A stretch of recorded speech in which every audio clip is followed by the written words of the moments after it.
नमस्कार, केमन आছেন সবাই? তনুর রান্নাঘরে নতুন একটি ভিডিওর সাথে সকলকে স্বাগত জানাই। আজ আমি দেখাবো পুরনো দিনের ঐতিহ্যবাহী ট্র্যাডিশনাল একটা খাবার, যার নাম হচ্ছে পুর ভরা কুমড়োর বড়া। তো এখানে আমি কি নিয়েছি সেটা সবার প্রথমে দেখিয়ে নিই, তারপরে কিভাবে করতে হবে সবথেকে সহজ পদ্ধতিতে সেটাই আজকে আমি শেয়ার করব। আমি কিভাবে কুমড়োর পুর ভরা বড়াটা করে থাকি। তো এখানে আপনারা দেখতে পাচ্ছেন দু রকম সর্ষে আর তার সাথে নারকোল, কাঁচা লঙ্কা আর আমি পোস্ত নিয়ে নিয়েছি। এই মশলাগুলোই কিন্তু আমাদের লাগছে। এখানে একটা ছোট্ট নারকোলের হাফ আমি এইভাবে কিন্তু বের করে নিয়েছি, এটাকে পেস্ট করতে হবে। সাথে নিয়েছি 1 চামচ মতো সাদা সর্ষে বা হলুদ সর্ষে, আর 1.5 চামচ নিয়েছি আমি এখানে কালো সর্ষে, আর 1.5 চামচ নিয়েছি পোস্ত। আর আপনারা যেমন ঝাল খাবেন সেই অনুযায়ী ঝাল। আমি এখানে 6টা কাঁচা লঙ্কা ব্যবহার করেছি। এইবারে যেটা মেন ইনগ্রেডিয়েন্টস আমাদের লাগবে সেটা হচ্ছে কুমড়ো। কুমড়োটা একটু কচি নেওয়ার চেষ্টা করবেন, বেশি বীজ থাকলে কিন্তু সমস্যা। তো এইরকম 1 আঙ্গুল মতন রেখে মোটা করে কেটে নিতে হবে এটাকে। তারপরে উল্টো সাইডটা থেকে আমাদের এই রকম একটা কেটে পকেটের মতন করে নিতে হবে।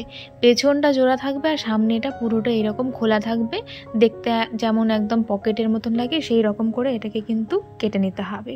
তো আমি এখানে 500 গ্রাম কুমড়ো ছোট ছোট পিস করে কিন্তু এইভাবে কেটে নিয়েছি, বেশি ছোট করা যাবে না।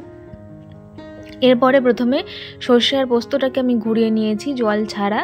এরপরে কাঁচা লঙ্কা আর এখানে নারকোলটাকে দিয়ে ভালো করে স্মুথ একটা পেস্ট কিন্তু আমি তৈরি করে নিলাম।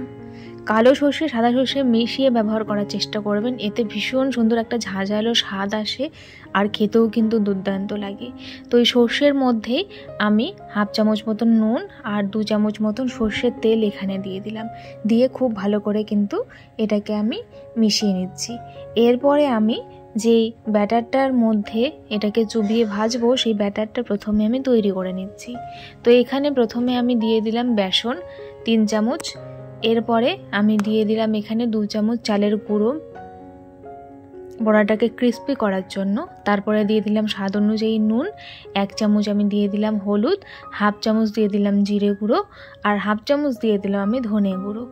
আর কালারের জন্য দিয়ে দিলাম 1/2 চামচ মতন কাশ্মীরি লঙ্কার গুঁড়ো, 1/2 চামচ কিন্তু দিয়ে দিয়েছি স্বাদের জন্য এখানে কালো জিরে, আর 1 চিমটি মতন খাবার সোডা।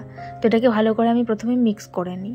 এরপরে আমি অল্প অল্প করে জল দিয়ে এটাকে সুন্দর করে ফেটিয়ে স্মুথ একটা ব্যাটার তৈরি করে নেব। প্রথমে একবারে বেশি জল মেশাবেন না, এরকম অল্প অল্প করে প্রয়োজন অনুযায়ী জল মিশিয়ে কিন্তু একটু মোটা করে এই ব্যাটারটাকে তৈরি করে নিতে হবে। তো আজকের ভিডিওটি যদি আপনাদের ভালো লেগে থাকে তাহলে প্লিজ চ্যানেলটিকে লাইক, শেয়ার, সাবস্ক্রাইব করে বেল নোটিফিকেশানটি অন করে রাখবেন, এতে করে আমার ভিডিও নোটিফিকেশান সবার আগে পেয়ে যাবেন।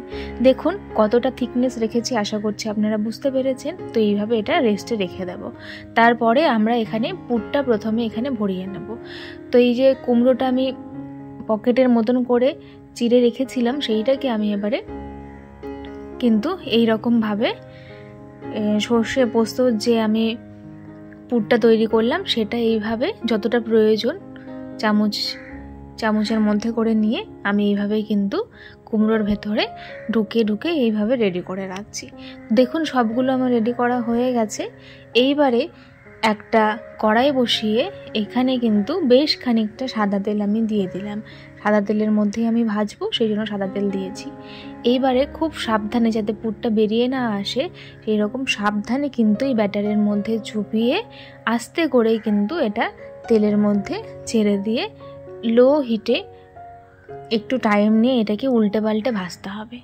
যেহেতু প্রথমে কিন্তু কুমড়োটা সেদ্ধ করা নেই, কাঁচা কুমড়োর মধ্যেই আমি পুর ভরে এটা করছি, সেই জন্য একটু টাইম লাগবে।